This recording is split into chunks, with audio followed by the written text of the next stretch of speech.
Ukraine insists on territorial integrity as talks loom. With peace talks between Russia and Ukraine set to take place in Turkey this week, Ukrainian President Volodymyr Zelensky insisted on the territorial integrity of his country after earlier suggesting he was ready for a compromise. Zelensky said in his video address to the Ukrainian people late on Sunday that in talks due to take place in Istanbul his government would prioritize the territorial integrity of Ukraine. But in comments made to Russian journalists earlier in the day, Zelensky adopted a different tone, saying Ukraine was willing to assume neutral status and compromise over the status of the eastern Donbass region as part of a peace deal. In the video call that the Kremlin preemptively warned Russian media not to report, Zelensky said any agreement must be guaranteed by third parties and put to a referendum. Security guarantees and neutrality, non-nuclear status of our state. We are ready to go for it, he added, speaking in Russian. Even with talks looming, Ukraine's head of military intelligence, Kirill Budanov, said Russian President Vladimir Putin was aiming to seize the eastern part of Ukraine. In fact, it is an attempt to create North and South Korea in Ukraine, he said, referring to the division of Korea after World War II. Zelensky has urged the West to give Ukraine tanks, planes, and missiles to help fend off Russian forces. In a call with Putin on Sunday, Turkish President Tayyip Erdogan agreed to host the talks and called for a ceasefire and better humanitarian conditions, his office said. Ukrainian and Russian negotiators confirmed that in-person talks would take place. Top American officials sought on Sunday to clarify that the United States does not have a policy of regime change in Russia, after President Joe Biden said at the end of a speech in Poland on Saturday that Putin cannot remain in power. U.S. Secretary of State Antony Blinken said Biden had simply meant Putin could not be empowered to wage war against Ukraine or anywhere else. After more than 4 weeks of conflict, Russia has failed to seize any major Ukrainian city and signaled on Friday it was scaling back its ambitions to focus on securing the Donbass region, where Russian-backed separatists have been fighting the Ukrainian army for the past 8 years. A local leader in the self-proclaimed Luhansk People's Republic said on Sunday the region could soon hold a referendum on joining Russia, just as happened in Crimea after Russia seized the Ukrainian peninsula in 2014. Crimeans voted overwhelmingly to break with Ukraine and join Russia, a vote that much of the world refused to recognize. Budanov predicted Ukraine's army would repel Russian forces by launching a guerrilla warfare offensive. Then there will be one relevant scenario left for the Russians: how to survive, he said.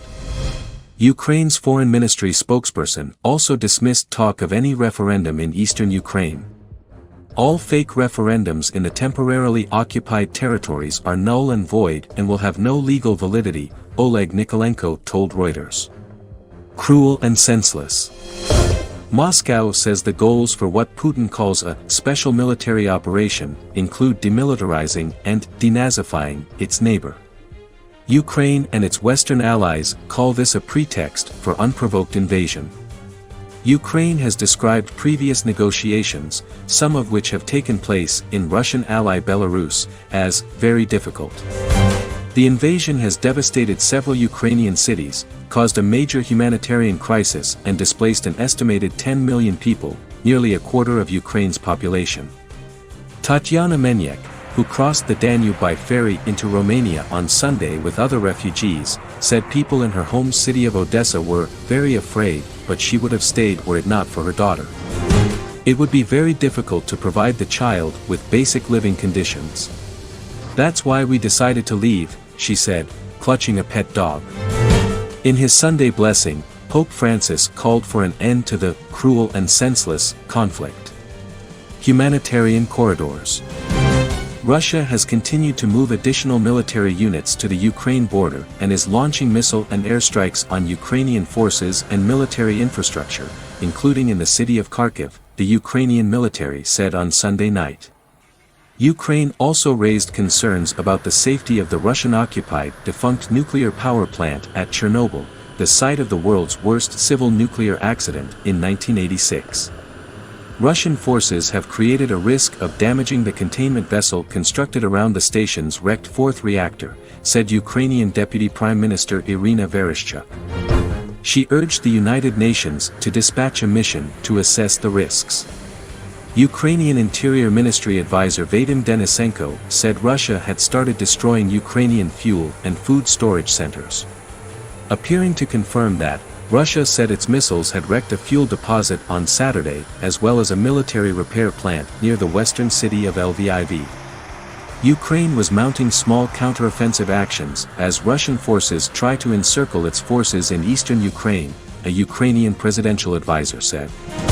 The United Nations has confirmed 1,119 civilian deaths and 1,790 injuries across Ukraine but says the real toll is likely to be higher. Ukraine said on Sunday 139 children had been killed and more than 205 wounded so far in the conflict. Vereshchuk said 1,100 people were evacuated from frontline areas, including the southern city of Mariupol, after Ukraine and Russia agreed to set up 2 humanitarian corridors. The encircled port, located between Crimea and eastern areas held by Russian-backed separatists, has been devastated by weeks of heavy bombardment. Thousands of residents are sheltering in basements with scarce water, food, medicine, or power.